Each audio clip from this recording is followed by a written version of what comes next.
call the council meeting to order. Everybody stand for the pledge, please. I pledge allegiance to the flag of the United States of America and to the republic for which it stands, one nation, under God, indivisible, with liberty and justice for all. Clerk, take the roll. Mayor O'Connor. Here. Morissette. Here. Wakefield. Here. Knutson. Kennedy. Here.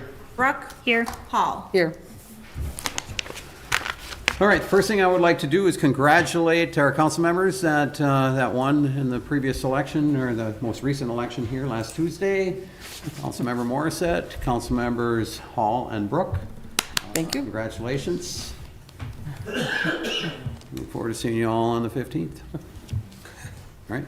Yep, our organizational meeting next Tuesday. Okay. All right, comments and suggestions from citizens present. This is your opportunity to speak about any issue that is important to the city that is not on tonight's agenda. If you do have a comment, please come forward to the podium, state your name and address, and try to keep your comments brief. Try not to repeat other people's comments. So, does anybody have a comment? Yes, sir.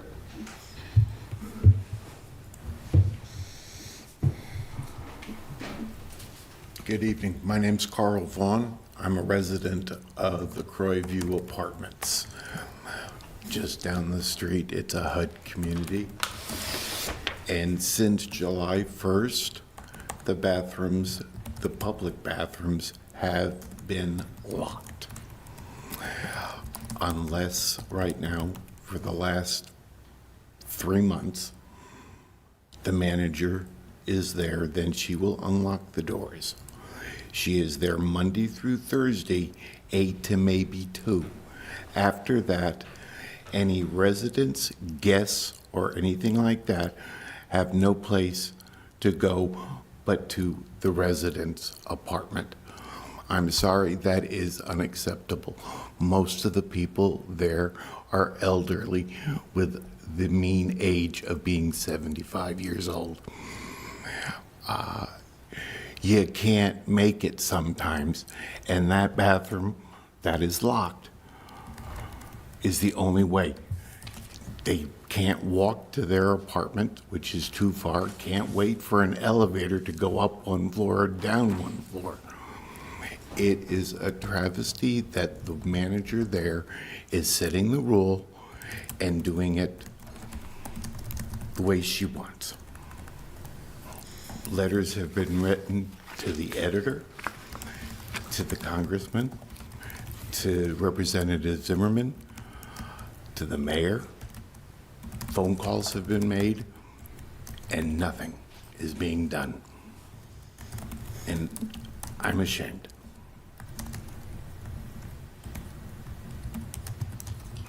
Something needs to be done. Those bathrooms need to be opened up again and unlocked. We have a cleaning crew that's there 3, maybe 4 days a week, and they take the trash out and they vacuum. They refuse to clean up the bathroom from an incident that happened. The person is I believe, no longer living there, was elderly, dementia, and Alzheimer's. Could not make it and messed up the bathroom.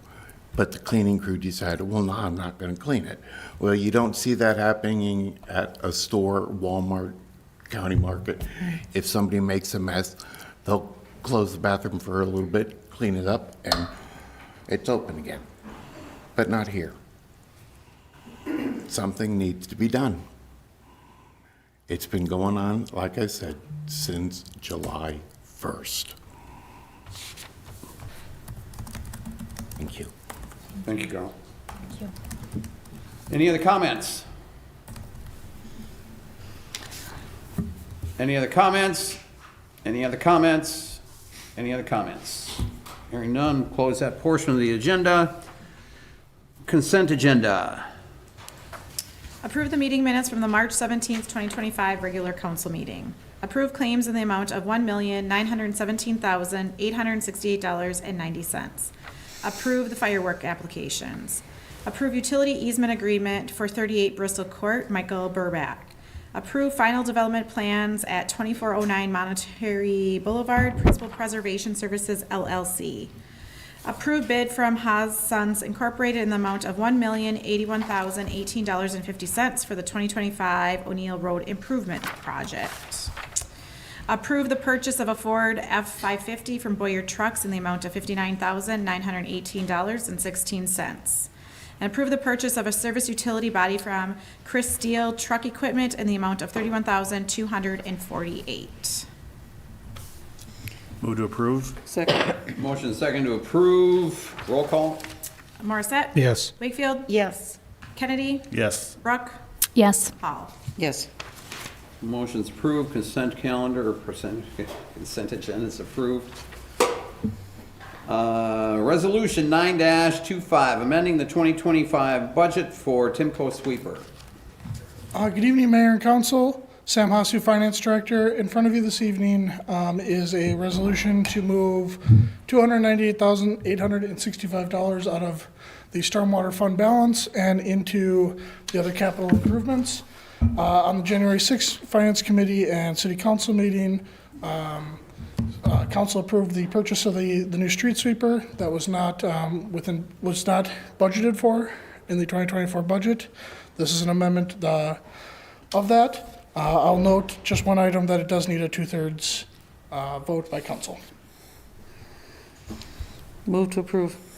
Second. Motion second to approve. Discussion? All those in favor? Aye. Opposed? Motion's approved. Thanks, Sam. Authorize the ad for bid for the Public Works Facility renovations at 2101 O'Neill Road.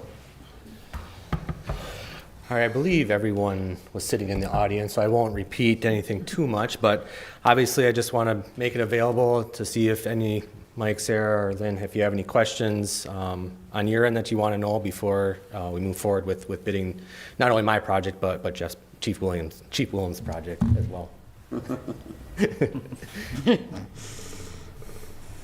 Anybody?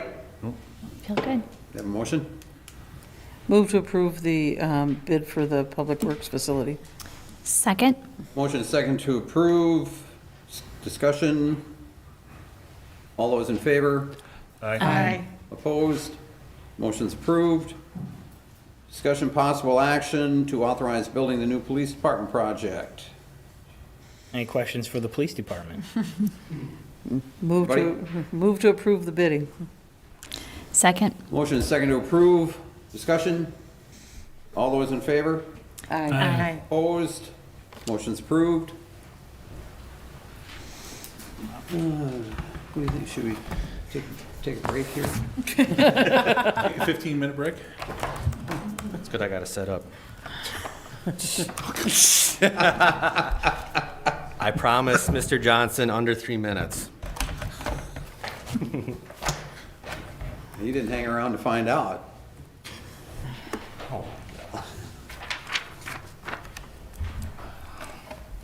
He's coming up. Aww. Oh, yeah, look at that. Oh, let's see here. What did I miss? Pictures of his family. Yeah. Albuquerque, New Mexico. Oh, that's Prospect. Prospect Park. All right, let's see here. View. That's great. I wonder if the hats. I know. I wonder what that is too. Probably something with twins. Maybe. Yeah, it's a good thing they look like his wife. Okay, there it is. Okay. All right.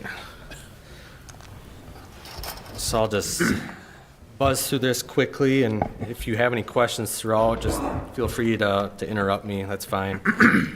So this is our annual report for our stormwater program. So the annual report was due on March 31st. Staff put together the report, submitted to DNR. And so here are kind of the highlights from that report that was submitted. This is required by the DNR to inform all of you of what's happening within our stormwater utility, and then obviously have any opportunities to ask any questions. So what is the MS4? Obviously, it's the separate storm sewer system permit. We started to become an MS4 community back in 2014, and kind of planning for that, the stormwater utility was created in 2012, and in 2017, stormwater management plan and related ordinances were approved at that time.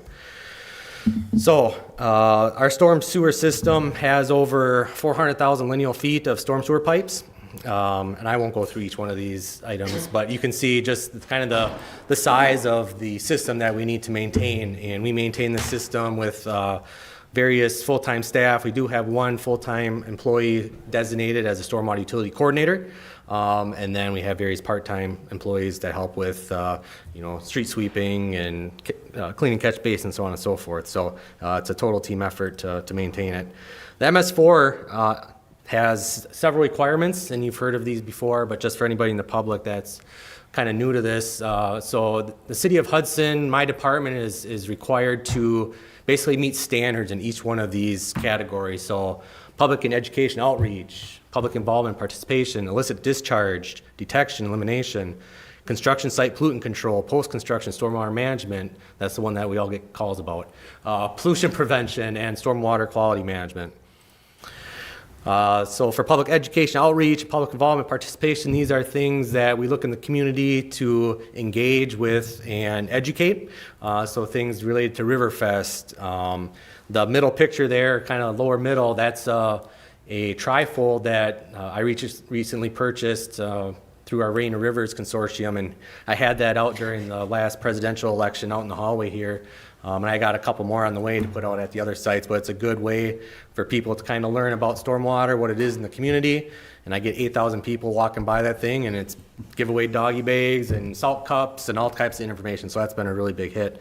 And then there's also some information that have put up on like dasher boards at the Chippewa Steel Hockey, or I think the only rain in the drain in the lower right, that's at the River Falls Community baseball park. So if we ever do get a baseball park built here, we can certainly advertise stormwater stuff on it and meet our public education.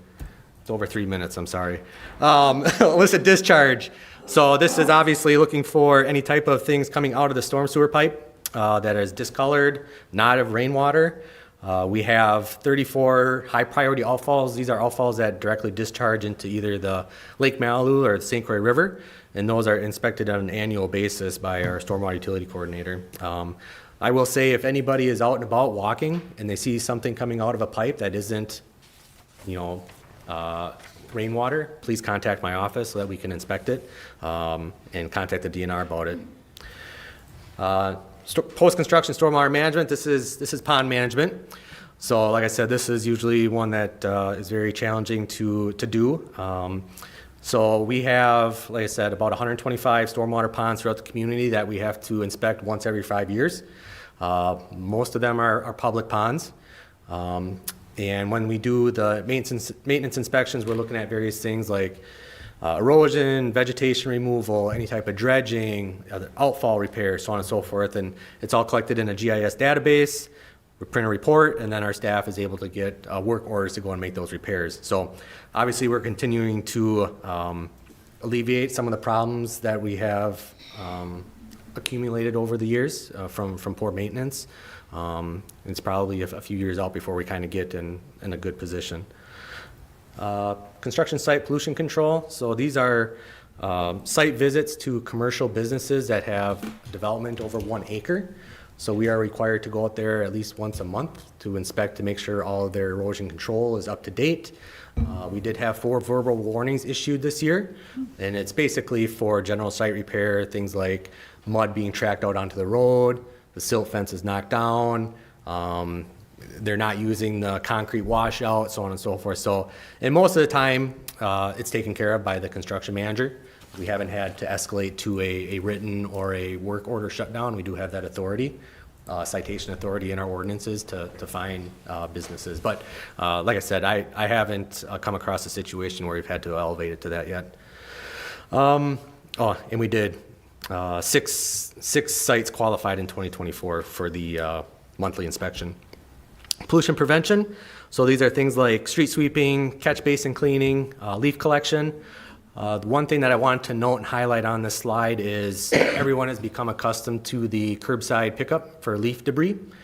Per our latest round of waste contracts, that is going to be going away after 2025. So residents will only have the option to purchase a cart. I know some of you have that yard waste cart. It's a bi-weekly pickup, or residents might have to take it out to a local site such as, Sylvester's, or there's others in the area where they accept leaf guard debris. So we will be discussing this at Public Works Committee. It'll probably kind of be a standing thing to try to think of an alternative way to collect leaves. I know they've tried different ways in the past. Some have been more successful than others.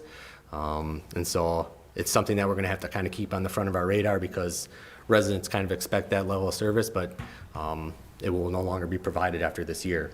And that was across the board. That wasn't just specific to Waste Management. None of the companies that bid on our waste removal contract had that curbside service anymore.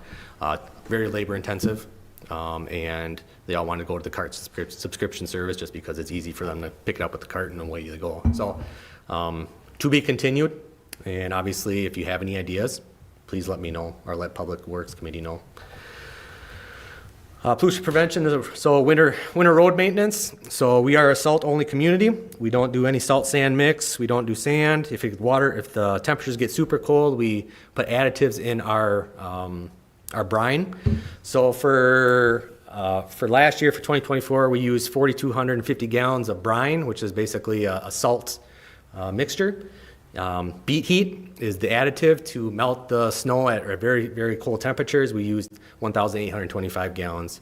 And then in the salt usage, you can see 2021 to 2024, obviously 23 was such an anomaly, and even this year has been very, very mild. We have a guaranteed fill of 1,200 tons of salt with an extra 250 on reserve. So the last 2 years we haven't met our guaranteed fill, and luckily the state has purchased back the guaranteed fill that we didn't use, thankfully. Otherwise, in years past, I know they've been a lot more strict.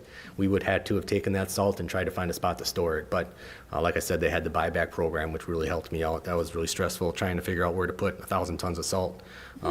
So thankful for that. We won't have that problem in the future once the new salt storage facility gets built. And then lastly, two things, stormwater quality management, same thing as last year. So our permit requires 20% total suspended solid reduction for any discharge into local waters. We're doing very well. We are at 59.72%. That number will not reduce just based on the standards that are being applied now for any type of development. So that number is fairly locked in and will get better over time. So we're doing really well there. And then the Lake St. Croix TMDL, which is just below the 94 bridge, we have a requirement of total phosphorus reduction. That's what TP stands for, of 54.01%. We are meeting that at 58.74. So that does not include street sweeping in that number. So let's just say all of a sudden our number got to where it was close to the required minimum. We can then use our street sweeping, our tonnage, to apply to the DNR to say, hey, this is what we're sweeping for grass clippings, and that would go into the formula, and then we would be on the good side. But so far, so good on that. And then lastly, the funding.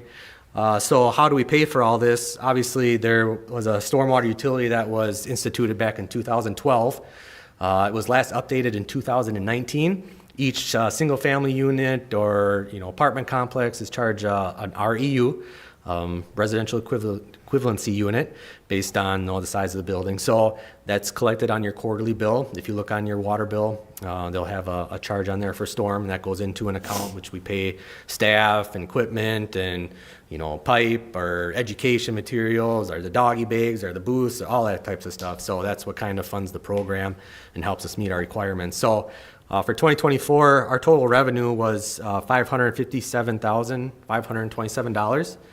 As you can see, our expenditures were low, $405,202. This was kind of done on purpose. just because I knew we had some large expenditures with the street sweeper coming down the pipe, and some other future purchases as well, looking maybe in the future upgrading our vac trailer, just because it's been such a good piece of equipment. But anyways, so our utility balance as of the end of last year, 2024, was $690,792. So we're sitting really good with our funds. It gives us some flexibility for stormwater pond cleaning. Depending upon the size, those can get into the $250,000 to clean it up, or as little as $50,000. But at least we have funds available to do that. So any questions on the funding at all, or anything that I've covered so far? Or are you all good? Because that's it. I'm done. So thank you. Thank you. Thanks, Mike. Anybody? All right, Kip.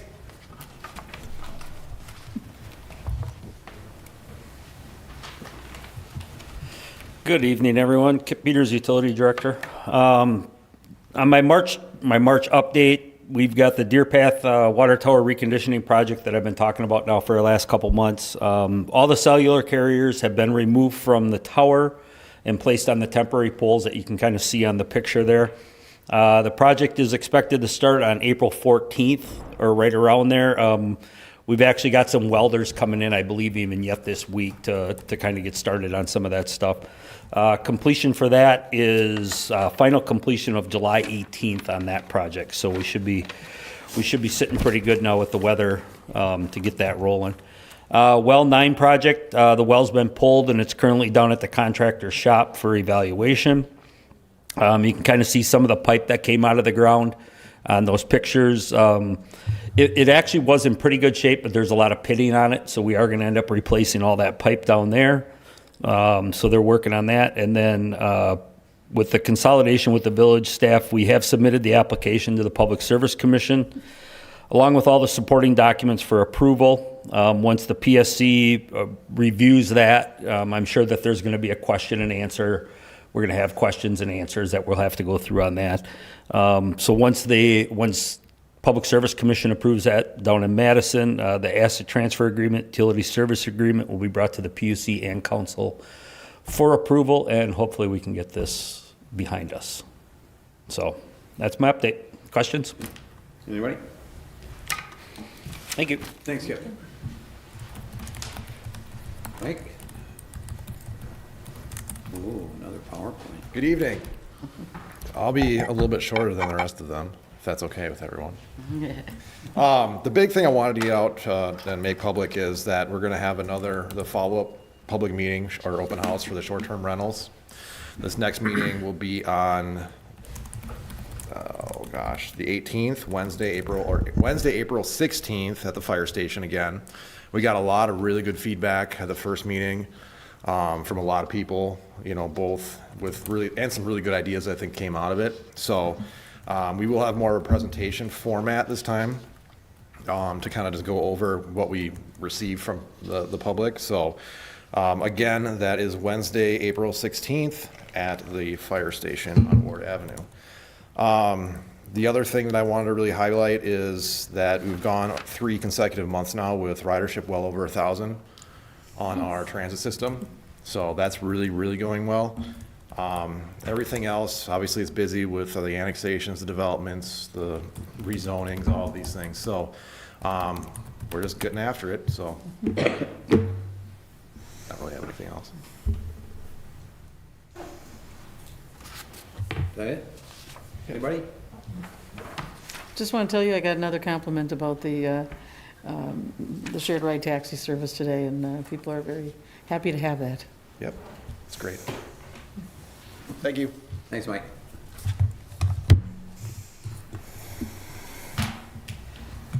Shelley, did you want to say anything? All right, I don't have anything. Anybody? I just would like to follow up on the residents' concern. And I thank you, Nick, for providing us the guidance and direction on what the responsibility is of council.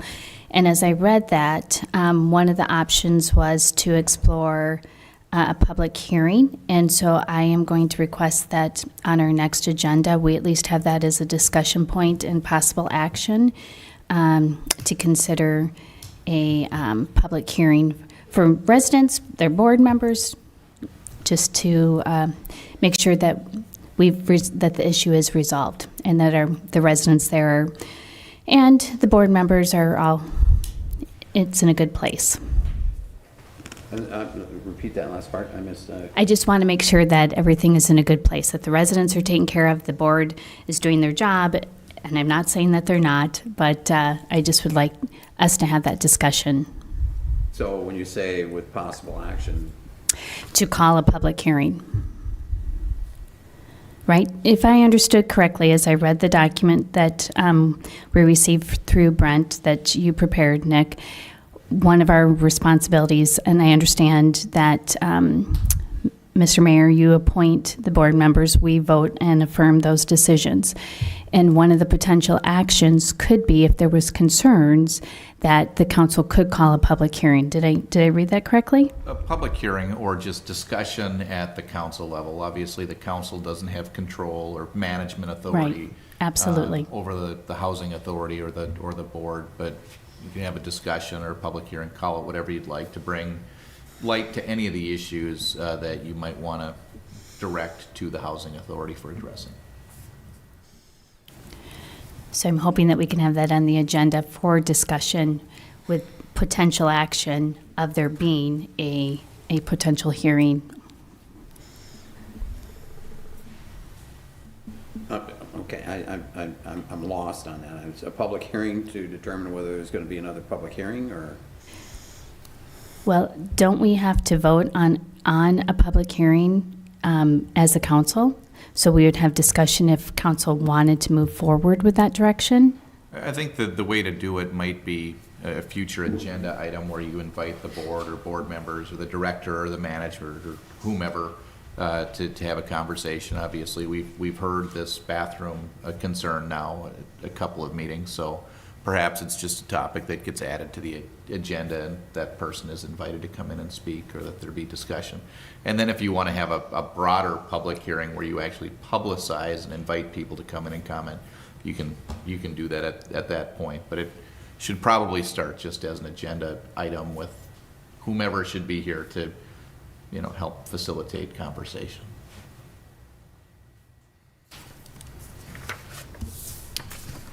Okay, yeah, no problem. Thank you. All right, anybody else? Move to adjourn. Second. Motion and second to adjourn, all those in favor? Aye. Opposed? Motion's approved, we stand adjourned. Thanks, everybody.